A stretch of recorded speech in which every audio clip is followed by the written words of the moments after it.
And I think one of the barriers that gets in the way for CX people is that thought process. And I think the second barrier that gets in the way for people is the perseverance piece. There is nothing we do that's easy. And, you could be a dog with a bone and just keep going till you eventually get to where you want to go, or you can give up and say it's hard. And I don't want to push under the rug the fact that our jobs are hard. And I would agree with that piece of it, but I look at the pressure that some of the other people I work with are under, Yeah. and people over the years that I've worked with, and it's a lot harder. I mean, you talk to a salesperson who lives on commission, that's a lot harder.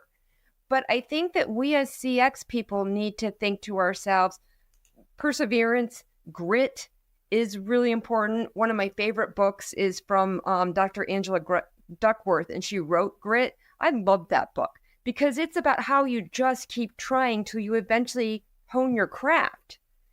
And I think that's such an important thing for CX people. I think another thing that gets in the way for us is we don't understand why people don't understand us. And whenever I hear that, I always think to myself, well, why would they understand us? My job is to understand them. My job is to understand what's their North Star. What are their priorities? I just had a conversation this past week with one of my directors that I work with and was asking him, tell me what your priorities are, because I'm going to funnel information to you that's relevant to those priorities. That man was so happy. I can't even begin to put into words how happy he was that I'm meeting him where, not even where he's at, but I'm going over completely to his side. Yeah. So now I've got a partner. Yeah, but my job is to understand him and to really look at that piece and figure out what can I do to help him. His job's harder than mine. Yeah.